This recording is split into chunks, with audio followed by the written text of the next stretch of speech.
Hi అండి. Recipe వచ్చేసి మసాలా వంకాయ ఎంత టేస్టీగా రావాలంటే ఎలా చేయాలో చూద్దాము. నేను ఫస్ట్ ప్యాన్ తీసుకొని నేను ఇక్కడ 3 లవంగాలు, 2 ఇలాచి, 1 దాల్చిన చెక్క, కొంచెం బిర్యానీ పువ్వు వేసాను. 5 కాజులు, కొంచెం కొబ్బరి ముక్కలు, 2 టేబుల్ స్పూన్స్ పల్లీలు వేసి బాగా దోరగా వేయించుకోవాలి. వేయించిన వాటిలో కొంచెం నువ్వులు 2 టేబుల్ స్పూన్స్ యాడ్ చేశాను. 2 టేబుల్ స్పూన్స్ తీసుకున్నాను. 2 టేబుల్ స్పూన్స్ మళ్ళీ ఇంకొకసారి వేయించుకోవాలి 5 మినిట్స్. అలా దూరగా వేగిన తర్వాత దీన్ని మిక్సీ జార్లోకి షిఫ్ట్ చేసుకున్నాను. షిఫ్ట్ చేసుకొని కొంచెం 1 మినిట్ గ్రైండ్ అయిన తర్వాత నేను దాంట్లో ఉప్పు, కారము, రుచికి సరిపడ ఉప్పు, 1 టేబుల్ స్పూన్ కారము, రుచికి సరిపడ కారము, ధనియా పౌడర్ 1 టేబుల్ స్పూన్, కొంచెం కొత్తిమీర, కొంచెం నానబెట్టిన చింతపండు వేసి 1 టేబుల్ స్పూన్ అల్లం వెల్లుల్లి పేస్ట్ వేసాను. వేసి నేను గ్రైండ్ చేసుకున్నాను.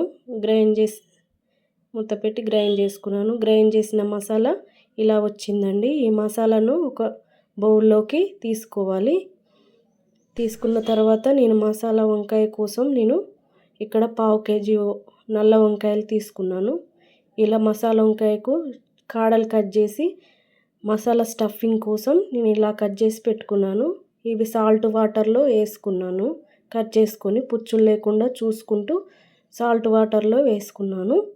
వేసుకున్న వాటిని ఇందాక చేసుకున్న మనం మసాలాను దాన్ని స్టఫ్ చేస్తున్నాను. ఇక్కడ ఇలా స్టఫ్ చేసుకోవాలి. కట్ చేసిన పీసులలో లోపల మసాలా అంతా పట్టేంత వరకు స్టఫ్ చేసుకోవాలి.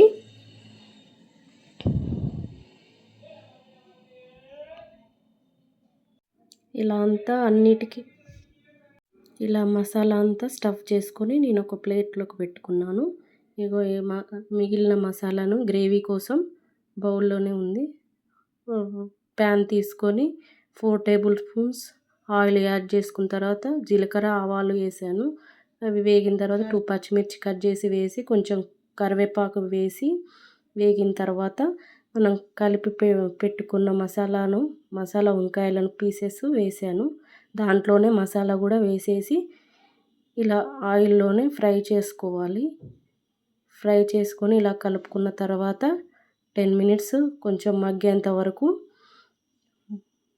ఇలా కలుపుకొని మూత పెట్టేసుకోవాలి. ఇవి 10 మినిట్స్ తర్వాత ఇలా అయిపోయాయండి. చూడండి చక్కగా మసాలా అంతా ఉడికిపోయింది పచ్చివాసన లేకుండా. దీంట్లో కొంచెం మనం వాటర్ యాడ్ చేసుకోవాలి. వాటర్ యాడ్ చేసుకొని ఇలా కలిపి మళ్ళీ ఒక 10 మినిట్స్ మూత పెట్టేసి ఉడకనివ్వాలి. ఆ మసాలా అంతా ఉడికిపోయేంత వరకు 10 మినిట్స్ తర్వాత ఇలా ఆయిల్ పైకి తేలిపోయింది. ఇలా తేలిపోయిందంటే చక్కగా ఉడికిపోయింది అన్నట్టు. తర్వాత నేను కొంచెం కొత్తిమీర కట్ చేసి వేసుకున్నాను. వేసుకొని కొంచెం ఒక 5 మినిట్స్ ఇలా కలిపిన తర్వాత టేస్టీ కోసం నేను ఇక్కడ కస్తూరి మేతిని క్రష్ చేసి వేసుకున్నాను. టేస్టీ చాలా బాగుంటుందండి. వేసుకొని స్టవ్ ఆఫ్ చేసి అంతేనండి. ఎంతో టేస్టీగా ఉండే మసాలా వంకాయ రెడీ అయిపోయింది. ఈ రెసిపీ నచ్చినట్టయితే మరిన్ని వీడియోస్ కోసం సబ్స్క్రైబ్